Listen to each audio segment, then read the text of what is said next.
Everyone loves to listen to a good book, and there are so many wonderful ones to choose, so we decided to bring you this podcast of Stories Come to Life. Each episode features a story from either classic or modern literature, especially chosen to be interesting and exciting to hear. So sit back, relax, and listen to this story come to life. Welcome to Stories Come to Life. I am your host, Kathryn Lopez Luker. How discouraging it is for the Hardy Boys.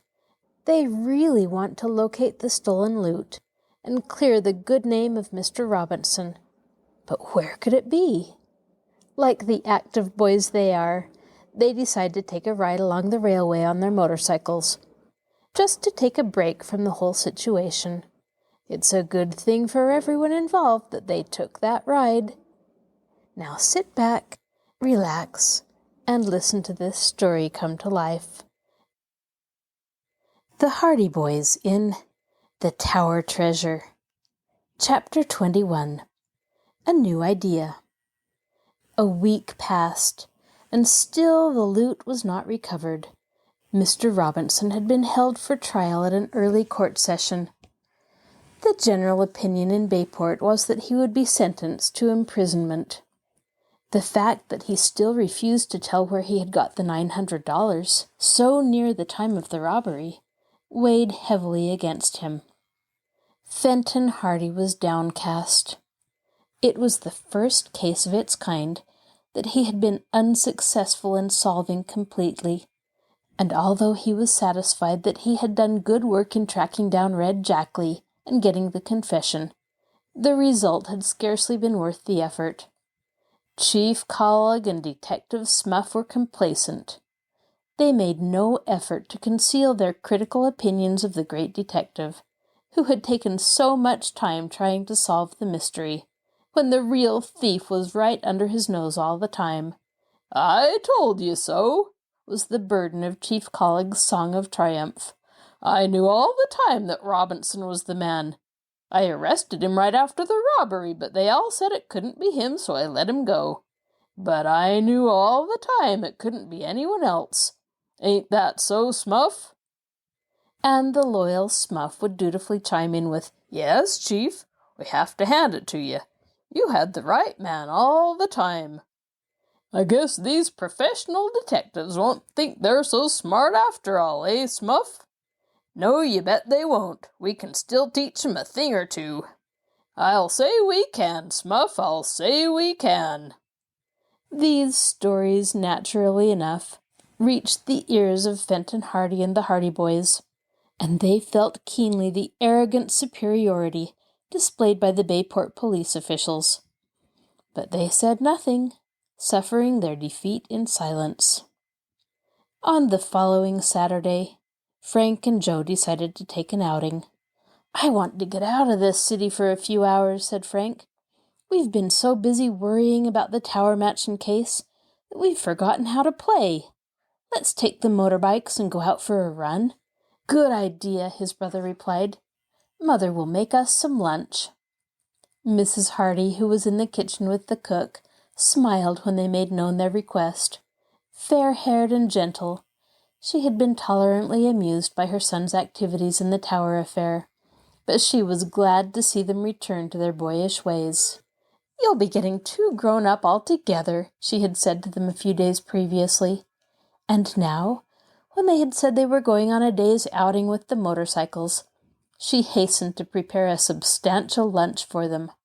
"We'll be back in time for supper, Mother," Frank promised. "We're just going to follow the highway along the railroad. After that, we may cut across country to Chet's place and then home. Take care of yourselves," she warned. "No speeding." "We'll be careful," they promised, as Joe stowed the lunch basket on the carrier of his machine. Then, with a sputtering roar, the motorcycles sped out along the highway, and soon the boys were on the concrete highway leading out of the city. In a short time they had reached the outskirts of Bayport, and then they turned west onto the state highway that ran parallel to the railway tracks. It was a bright, sunny spring morning, and the highway was not congested with traffic. Freight trains shunted back and forth on the railway tracks below the embankment, and now and then a passenger train steamed by, trailing a cloud of black smoke.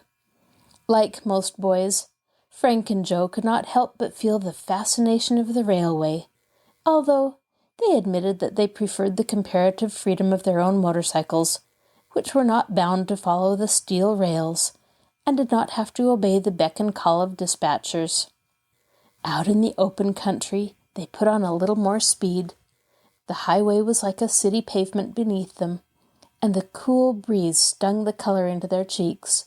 For more than 2 hours they rode, passing through villages and small towns, until at last they came to a point where another railway intersected the line they had been following. Here also a road ran parallel to the tracks, branching off the main highway. Always on the alert for new country to explore, the Hardy Boys decided to follow this side road. "It's off the main stream of traffic," said Frank, "and the country seems to be wooded farther on. We can have lunch in the shade of some trees." This appeared to be an advantage, for there were no trees along the state road, and the constant stream of vehicles made a roadside lunch something of a public affair. Accordingly, the boys turned their motorcycles down the side road, which, although it was not paved, was well graded, and led through a quieter countryside. "What railroad is this, anyway?" asked Frank as they sped along. "The Bayport and Coast line. It's mostly freight." "The Bayport and Coast. Why, that's the railway that Red Jackley used to work for. Don't you remember Dad telling us that? His first crime was stealing freight from the road." "So he did. I'd forgotten all about it." The boys looked down at the tracks below the embankment with renewed interest, by virtue of the railway's association with the notorious criminal. Mention of Jackley's name revived recollections of the Tower Mansion case, and when the boys finally decided to stop in the shade of a little grove of trees beside the road for lunch, they reviewed every incident of the mysterious affair. "It would have been better for everyone if Jackley had stayed with the railway," Frank observed, as he bit into a thick roast beef sandwich. "He sure caused a lot of trouble before he died. And he's caused even more since, by the look of things. The Robinsons will remember his name for a long time to come." "I wonder if Mr. Robinson really was in league with him, Frank." "I don't think so. And I don't believe Mr. Robinson ever found that treasure after the robbery either. There is some explanation to this whole affair that none has been able to fathom. If I remember rightly, it was in this part of the country that Jackley worked. That's what Dad told us. He said it was along the right-of-way near the state road. Jackley was a section hand or signalman or something." Both boys gazed down the 2 lines of railway tracks that gleamed in the sun. Far into the distance, the glittering bands of steel extended, vanishing into a common perspective. The land along the right-of-way was thickly wooded. It was an attractive part of the country, and here and there the wooded spaces were broken by green fields and meadows. The boys were at the top of the slope, and they had a view of a wide expanse of country below them. In the far distance along the tracks, they could see a little red railway station, and back of that, the roofs and spires of a village. Nearer still, they could see the spindly legs and squat bulk of a water tank, painted a bright scarlet. This water tank was not far from the railway station, but, half a mile down the track, and only a few hundred yards from the place where the Hardy Boys were seated, rose the bulk of another water station. But this tower, one of the old style built before the modern tanks came into use, was not freshly painted. It had been allowed to fall into a state of disrepair. Some of the rungs were missing from the ladder that led up the side, and the tower itself had a forlorn and weather-beaten aspect, as though it had been deserted. This indeed was the case. The new tower tank closer to the station had been erected to replace it, and although the old structure had not been torn down, it was not now used. Frank took a huge bite out of his sandwich and began to munch it thoughtfully. The sight of the 2 water stations had given him an idea, but at first it seemed to him to be too absurd for consideration. He was wondering whether he should mention it to his brother. Then he noticed that Joe, too, was gazing thoughtfully down the railway tracks. Joe raised a sandwich to his lips absently, essayed a bite, and missed the sandwich altogether. Still he continued gazing at the two water towers. Finally, Joe turned and looked at his brother. In the eyes of both was the light of a great discovery. They knew that they were both thinking of the same thing. "Two water towers," said Frank slowly. "An old one and a new one." And Jackley said, "He hid the stuff in the old tower. He was a railway man." "Why not?" shouted Joe, springing to his feet. "Why couldn't it have been the old water tower? He used to work around here." "He didn't say the old tower of Tower Mansion after all. He just said the old tower. Frank, I believe we've stumbled onto the clue. It would be the natural thing for him to come to his old haunts after the robbery, and if he found he couldn't get away with the stuff, he would hide it somewhere he knew. The old water tower. Why didn't we think of it before, Joe? Why, that must be the place." Chapter 22. The Search. Lunch, motorcycles, everything else was forgotten. With a wild yell of delight, Frank began to scurry down the embankment that flanked the right-of-way. At his heels ran Joe. They raced down the grassy slope until they came to the wire fence. They scrambled over it, heedless of tearing their clothes. They dashed up onto the cinder path beside the rails. "What if we're wrong, Frank?" panted Joe. "We can't be wrong. I just know that's what Jackley meant. The old tower. It was the old water tower he meant all along. He didn't have time to explain." The Hardy boys were tingling with excitement. It seemed that they could never reach the water tower. They dashed along the cinder path with all the speed at their command, but the tower still seemed a long distance away. "If only we have stumbled on the secret after all, Joe. It'll clear Mr. Robinson. We'll get the reward. Dad'll be proud of us." These thoughts gave them new strength, and their hopes were high as they neared the tower. The structure reared gloomily from beside the tracks.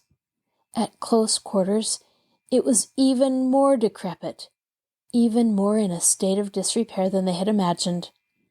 The old tower had been abandoned for some time in favor of the new tank nearer the station. It sagged perilously. The ladder that led to the top lacked so many rungs that at first the boys feared they would be unable to ascend. "If Jackley got up this ladder, we can do the same," said Frank, as he stopped, panting at the bottom. "Let's go." He began to scramble up the flimsy ladder.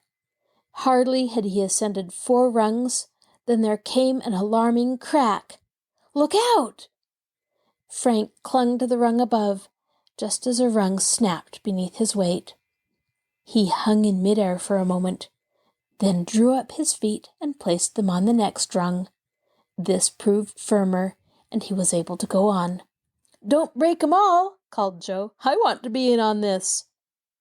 Frank continued up the ladder. Occasionally, when he came to a place where a rung had broken off, he was obliged to haul himself upward by main force, but finally he reached the top.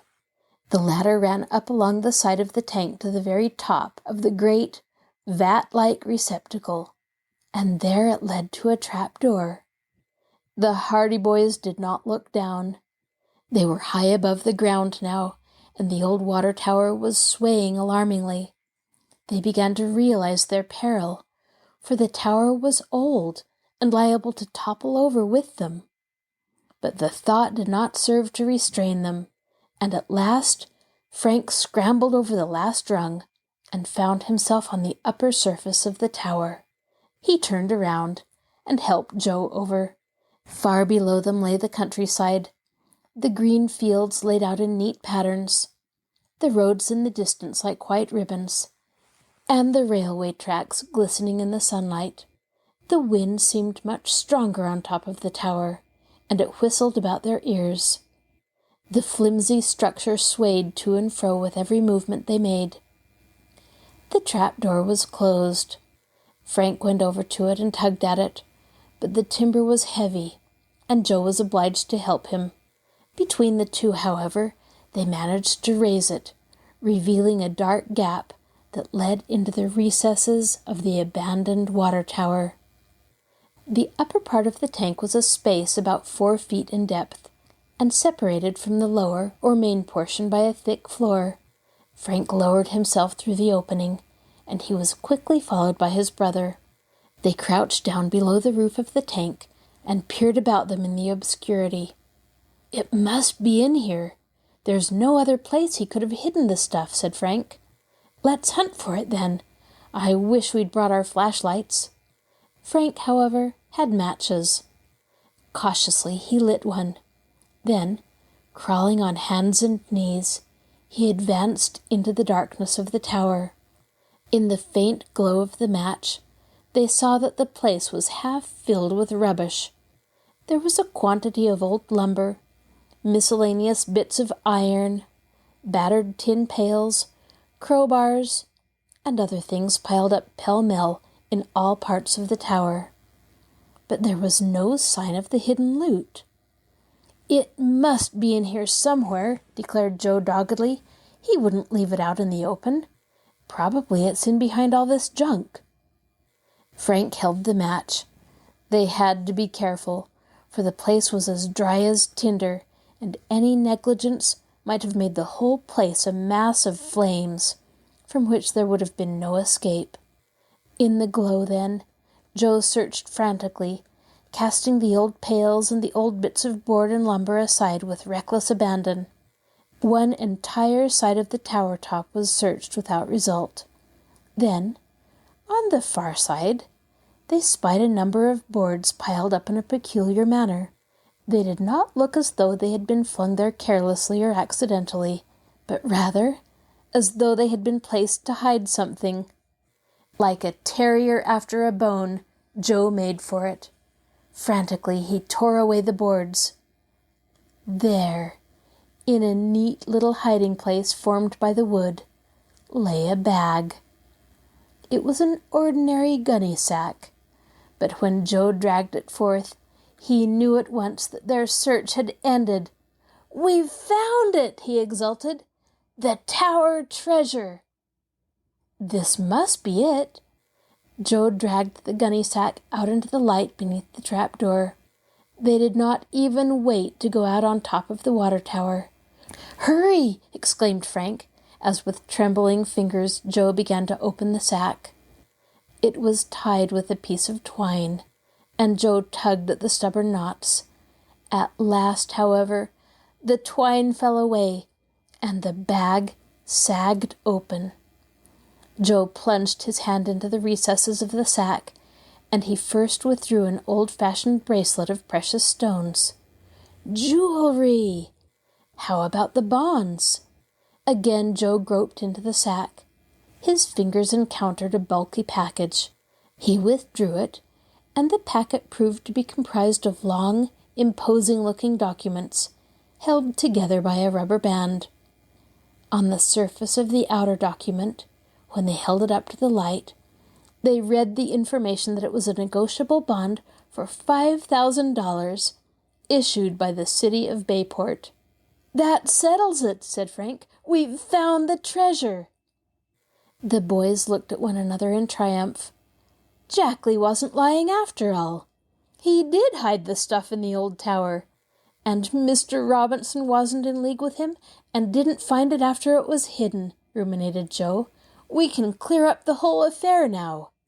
"Let's start, then," Frank exclaimed. "No use sitting here all day patting ourselves on the back. It's up to us to get right back to Bayport and turn this treasure over to the Applegates." Hastily, he scrambled up through the trap, and Joe passed the bag of treasure up to him. Frank put the sack carefully to one side, then helped his brother up to the top of the tower.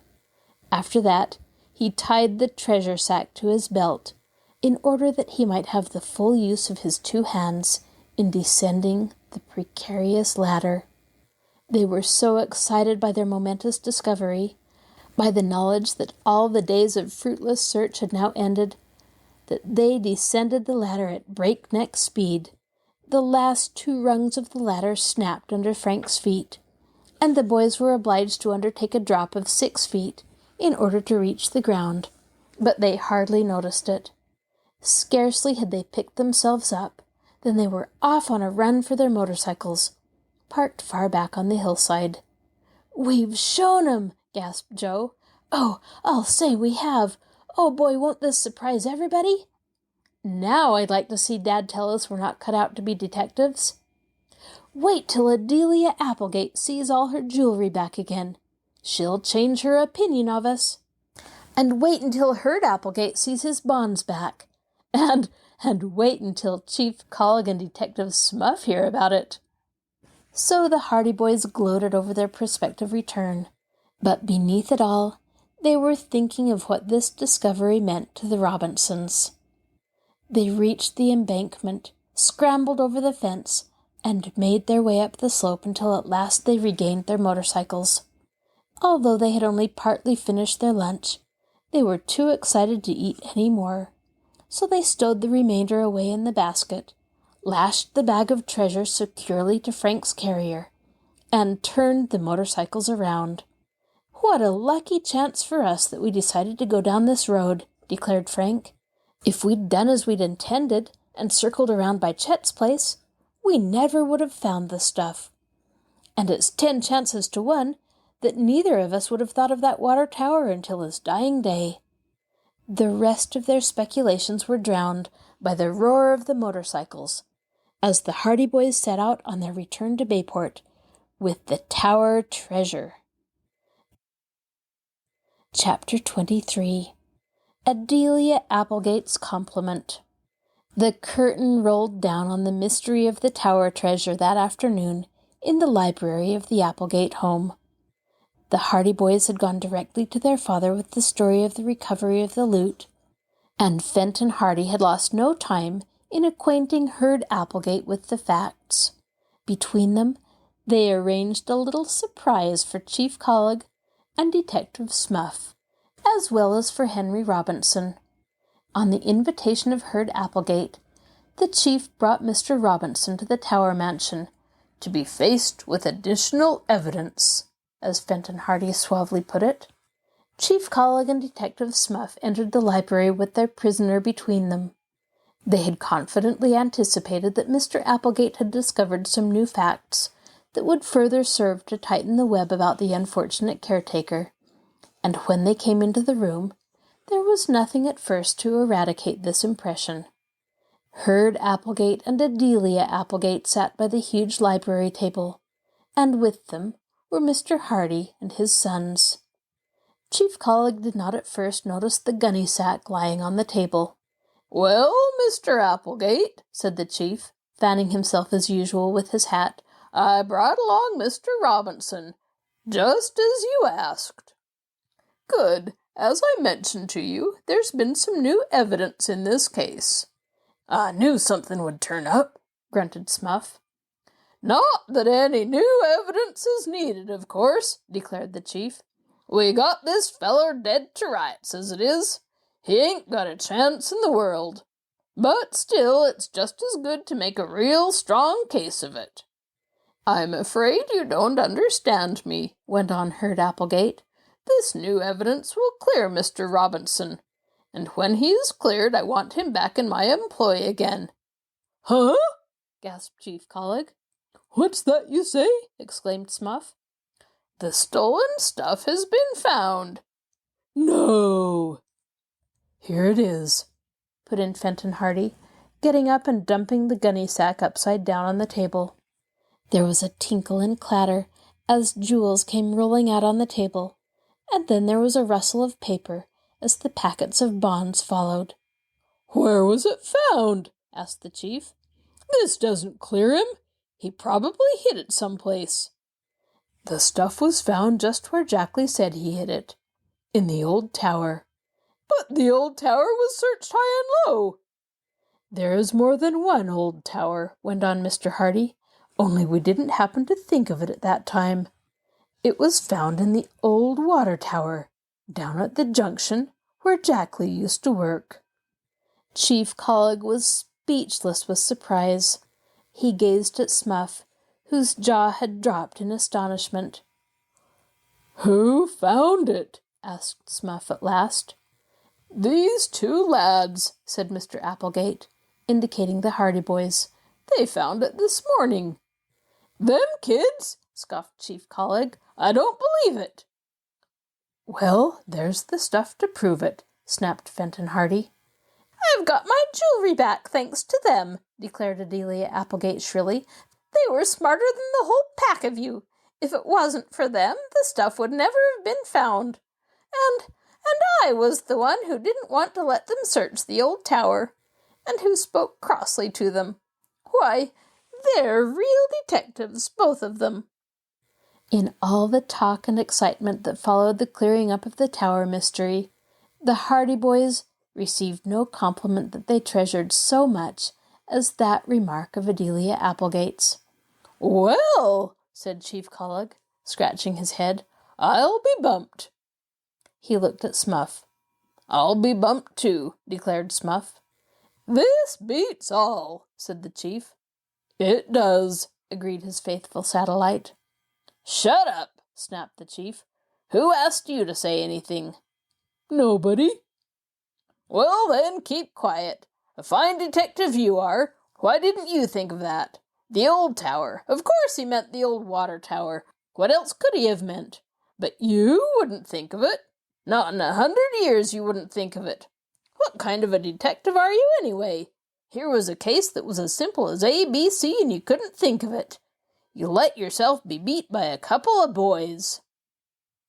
Smuff looked properly ashamed of himself, although it was plain that he was struggling with the temptation to ask the chief why he had not thought of the water tower too.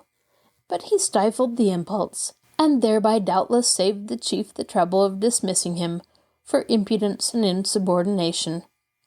"Yes," said Herd Applegate, "the Hardy boys recovered the treasure, and I think you will admit that Mr. Robinson is cleared. Personally, I am satisfied that he knew nothing whatever of the theft, and I want to apologize to him for any unjust suspicions I may have had. Mr. Robinson, will you let me shake your hand?" Trembling, Henry Robinson stepped forward. His face had been illuminated by a glow of incredulous hope from the moment he learned of the discovery of the loot. "Am I really cleared?" he asked. "I knew things looked bad against me all along. I hardly dared hope." "I guess you'll be let off now, all right," said Chief Collig grudgingly. "There will be formalities, of course," said Fenton Hardy, "but I'm pretty sure the prosecution won't continue. The discovery of this loot proves Red Jackley's story was correct from start to finish." "But how about that $900? demanded Smuff suspiciously. Mr. Robinson straightened up. "I'm sorry," he said, "but even yet I can't explain that. I can in a few days, perhaps, but I've promised to keep silent about that money. It's a private matter altogether." "I don't think we need to bother about that," objected Herd Applegate. "I've checked over the treasure, and it's all there. All the bonds and all the jewelry. There's nothing missing. As for the $900, why, that's Mr. Robinson's own affair." Reluctantly, Smuff subsided into silence. "Will you come back into my employ, Mr. Robinson?" asked Herd Applegate. "Of course I feel very keenly, because you were unjustly accused, and I want to make it up to you. If you will consent to come back to the Tower Mansion as caretaker again, I will increase your salary. And I'll also insist that you accept back pay for the time you were away." "Why," stammered Mr. Robinson, "this is good of you, Mr. Applegate. Of course I'll come back. I'll be glad to. It'll mean a lot to my wife and daughters, and to Perry. He'll be able to go back to school again." "Good!" exclaimed Joe Hardy impulsively, slapping his knee. Then, Finding that he had attracted attention to himself, he sank back into his chair, embarrassed. "And as for the Hardy Boys," proceeded Herd Applegate, "seeing as they discovered the treasure—" "Real detectives!" shrieked Adelia. "Real detectives, both of them! Smart lads!" "Yes, they showed some real detective work, and I hope they grow up to follow in their father's footsteps. But as I was saying, they discovered the treasure, so of course they will get the reward." $1,000! exclaimed Detective Smuff in awe. "Dollars, Mr. Smuff, dollars!" corrected Adelia Applegate severely. "No slang, please. Not in Tower Mansion." 1,000 iron men, declared Smuff, unheeding. 1,000 round, fat, juicy smackers for a couple of kids. And a real detective like me. The thought was too much for him. He sank his head in his hands and groaned aloud. Frank and Joe did not dare look at each other. They were finding it difficult enough to restrain their laughter without that. "Yes, $1,000, went on Herd Applegate. "I'll write the checks now. $500 for each." With that, he took out his fountain pen, reached in a drawer of the table for a checkbook, and soon the silence was broken by the scratching of pen on paper. Herd Applegate wrote out 2 checks, each for $500, and these he handed to the boys. Frank and Joe accepted them with thanks, folded them up, and put them in their pockets. "And that, I think," concluded Mr. Applegate, "finishes the mystery of the tower robbery." "Thanks to the Hardy Boys," chimed in his sister. "Real detectives, both of them. I must ask them up for supper some night." Chapter 24. The Last of the Tower Case. The discovery of the Tower Mansion treasure was a Bayport sensation for almost a week. And a week is a long time for any sensation to last, even in Bayport. People said that they knew all along that Mr. Robinson was innocent of the theft, and went as far out of their way to be nice to him as they had gone out of their way to be unkind to him, and ignore him when he was accused of crime. People, too, were loud in the praises of the Hardy Boys, and everybody predicted a bright future for them, and said they knew all along that the lads were bound to solve the mystery if they kept at it long enough. All of this the boys took with a grain of salt, as the saying is, for they knew that the public is fickle, and as quick to condemn failure as it is to praise success. Frank and Joe did not let the adulation turn their heads. "When we couldn't find the treasure, everybody said we were just nuisances. Little boys trying to play detective," laughed Frank. "Now that we have found it, all that is forgotten. The main thing is that we've proved to Dad that we know how to keep our eyes and ears open. And we've got $1,000 between us. A mighty nice start for a bank account. I'll say it is. I wish another mystery would come along. We can't expect to get a reward for every case we work on, and we can't expect to solve them all either," Frank pointed out. "We can't expect to get many cases to try our hands at. We're not professionals just yet." "No, but we will someday." This conversation took place as the Hardy Boys were on their way up to Tower Mansion about a week later. Adelia Applegate, who had taken a great fancy to the lads, in violent contrast to her dislike of them on the day they had gone to make a search of the old tower, had invited them up to the Tower Mansion for supper. She had also asked them to invite a number of their chums, so Slim Robinson, Chet Morton, Biff Hooper, Jerry Gilroy, Phil Cohen, and Tony Preto had all been invited by the brothers to attend. When the Hardy Boys reached the mansion, they found that the others had already arrived. "We're waiting for you," shrilled Miss Applegate, who was decked out in an ancient yellow gown with remarkable trimmings of black and red. "Everybody's hungry." She soon led the way to the dining room, where a long table had been prepared for the boys. They gasped when they saw the array. And Miss Applegate beamed. "I know you don't want an old woman like me watching you while you eat," she cried. "So go right ahead. Put your elbows on the table if you wish." There was a scramble for places as a servant came in with the soup. But Frank Hardy sprang to his feet. "3 cheers for Miss Applegate!" They were given with vociferous enthusiasm. Miss Applegate blushed with pleasure, and as she left the room, the Hardy boys and their chums were sitting down to a banquet, the like of which they had never seen before. For more than half an hour they indulged in roast chicken, crisp and brown, huge helpings of fluffy mashed potatoes, pickles, vegetables and salads, pies and puddings to suit every taste. And when the last boy sank back in his chair with a happy sigh, there was still food to spare. "I never thought I'd see the day when I'd quit eating while there was still some chicken on the table," murmured Chet Morton, "but this is the day." "We have the Hardy boys to thank for this spread," said Jerry. "Let's give them 3 cheers." The boys roared out their hip, hip, hooray 3 times, while Joe and Frank looked acutely uncomfortable. They looked still more uncomfortable when Slim Robinson got up, pushing his chair back. I'd like to say something, fellers, if you don't mind."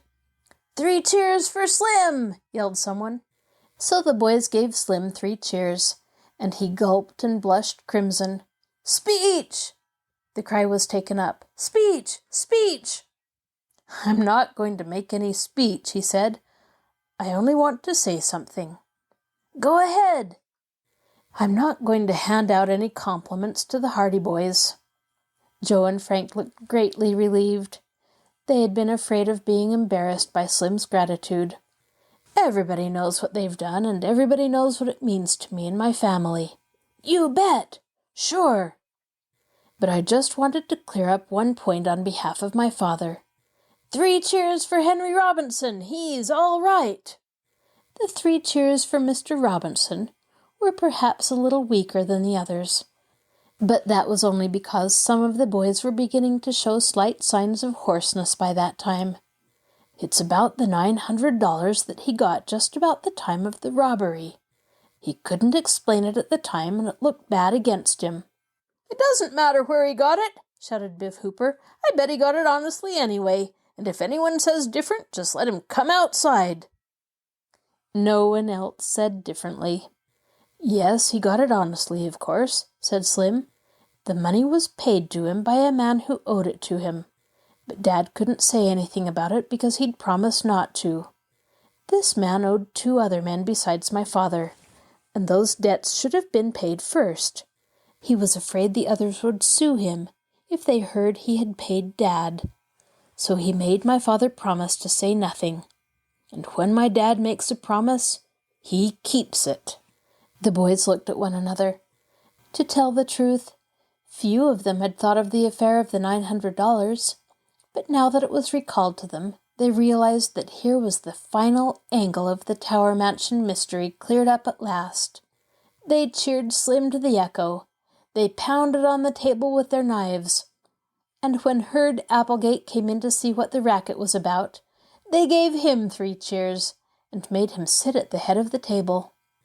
And that ended the affair of the Tower Mansion. But it did not end the career of the Hardy boys as amateur detectives. They were soon to be called on to help solve another mystery, and the story of their adventures in this case will be told in the next volume of this series, entitled The Hardy Boys, The House on the Cliff. "Speech! Speech!" the boys were shouting to Herd Applegate. The old stamp collector got up smiling. "It's been a long time since there's been a crowd of boys in Tower Mansion," he said. "I've been in danger of forgetting that I was ever young once myself. So I want you to come back. Often. I want you to know that Tower Mansion is always open to the Hardy boys and their chums." The Hardy boys looked at one another as the crowd about the table broke into a yell of delight. "He's a pretty good old scout after all, isn't he?" said Frank. "You bet he is," replied his brother. The end. This is your host, Kathryn Lopez Luker. Thank you for joining us for this episode of Stories Come to Life. Be sure to join us next time when we begin a new book. You can find a link to our podcast on the Marshall Public Library webpage, www.marshallpl.org. I'll talk to you again soon.